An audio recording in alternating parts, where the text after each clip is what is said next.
Lent. Lent is a season that's filled with holy and human stuff. My name is Heather Marie Elkins, and I invite you for a reflection on some of the key items, some of the holy human stuff that makes this season what it is. For example, what would Lent be without water and the reminder and renewal of our baptism? And in some cases, this is where, for some churches, holy water comes from. It is also a season where oil is part of those rituals of making new Christians, the blessing, the anointing, as Christ, that word itself, that name itself, means the anointed one. So we have water, which in and of itself is certainly holy, and we have oil, and we have baptism, and we have basins, and then a very simple but powerful item, towels, hand towels, which are essentially part of what this season is about. This is a collection of hand towels that comes every semester from the class that is offered the church at worship. Students are invited to bring in a hand towel, and they are collected with names and maintained throughout the semester. It is particularly in the season of Lent that the meaning of towels becomes essential to the practice of ministry. And I have discovered that hand towels, in particular those that inhabit the drawers of church kitchens, can be powerful symbols that will help us renew our understanding of what being in ministry in its many forms is about. But I also discover that we tend to overlook the significance of these very simple but obviously daily used pieces of cloth. And so I had to write directions for using towels, and I'll just simply read those directions now so that we have a sense of what might be involved in this piece of material that is certainly used to help humans stay clean and also practice their baptism. Directions for using a towel. It is to be used for drying dishes, wiping eyes, mopping spilled milk,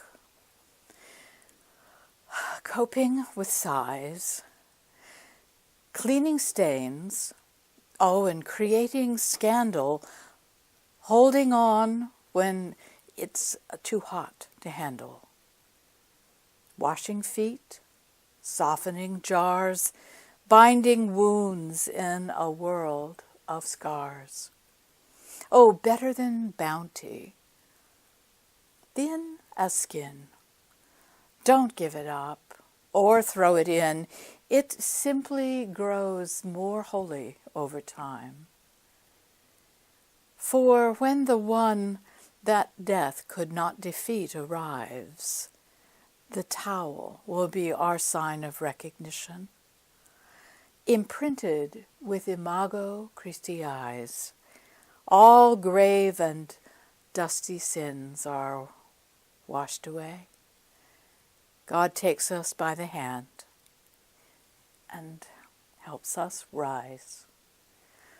Now, that direction, that list, that poetic or theopoetic expression is directly based on a particular sacrament that is part of our baptismal and our Lenten renewal on Maundy Thursday. And in a moment I'm going to direct your attention to an image of that foot washing where these objects, these very simple human objects, become in fact the signs of ministry. Years ago, when I was searching for a symbol, a way to express what theological education or formation should look like, I was helped in this task by a gift, a loan. And that is reflected here in this magnificent painting. It is done by Sister Mary Grace Thule, who is a nun, a cloistered nun.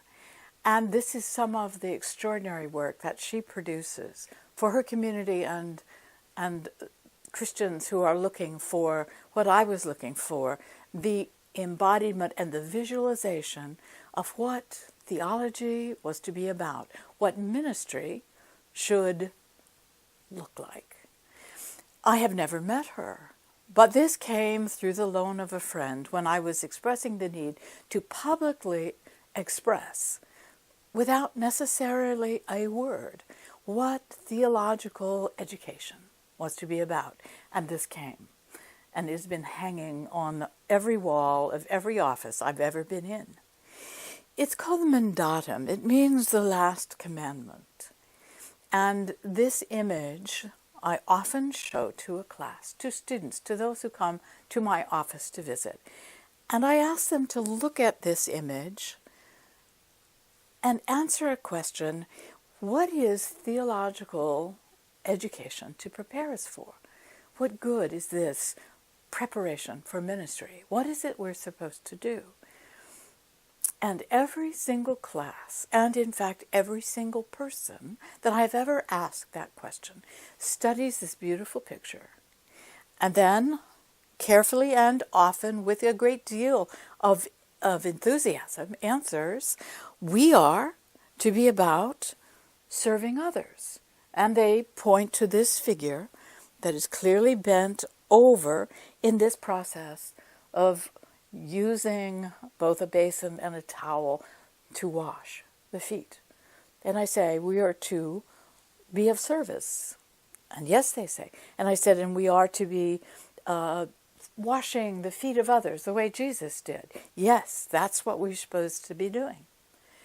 And I asked them to please back up and take another look, a second look at the image. Because in this image, that right answer is surpassed by an even more important insight, which is, before we are able to do this, we have to be able to allow the Holy One to wash our feet. We have to be able to sit down, open our lives and even our bare souls to the ministry of the one who comes to us with both towel and gift, and allow that part of our identity, our whole soul, our bare feet, every bit of our identity in ministry to be washed, just as Jesus told Peter. And once we are able to allow that to happen, then we are able to wash the feet of others. So this is not only the last commandment, but the first and the second and the third when it comes to being in ministry. We are to be about the business of towels.